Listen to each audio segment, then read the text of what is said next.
အတန်းတစ်ခုစတော့မယ်ဆိုလို့ရှိရင်အမတို့ရဲ့ဒီနောက်ွယ်ကနေပြင်ဆင်ရတဲ့အပိုင်းလေးပေါ့နော်အခုဆိုလဲမကြခင်မှာအမတို့ဖွင့်မဲ့အတန်းတစ်တွက်ကိုအမတို့ပြင်ဆင်နေခဲ့တာကြားပြီးအဲ့ပြင်ဆင်ထားတဲ့ဒီပတ်တန်တွေဒီရဲ့ခြုံနီးတွေเนาะညှက်နီးတွေဆိုလို့ရှိရင်လည်းလွယ်ကူရမယ်မြန်မြန်ဆက်ဆန်းတဲ့ဒီဇိုင်းတွေကိုထုတ်လုပ်နိုင်ရမယ်ပေါ့နော်နောက်တစ်ချက်ကကြတော့အမတို့ရဲ့သင်တန်းကျောင်းရဲ့ပေါ့နော်ထုံးစံအတိုင်းပေါ့ဘာသာရပ်တစ်ခုဆိုရင်ဒီဘာသာရပ်တစ်ခုကိုထဲထဲဝင်ဝင်အမတို့က project တစ်ခုကိုဖန်တီးတယ်အဲ့လိုဖန်တီးတဲ့အခါကျတော့ကျောင်းသူတွေအတွက်ပေါ့နော်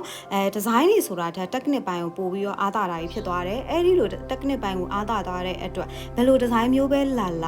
ကိုကတန်းပြီးတော့လွယ်လွယ်ကူကူနဲ့ထုတ်လို့ရမှာပဲဖြစ်တယ်ပေါ့နော်ဒီကတိခါမှာကအမတို့ကဒီဇိုင်းမျိုးစုံကဟိုလေတစ်ခုနဲ့တစ်ခုက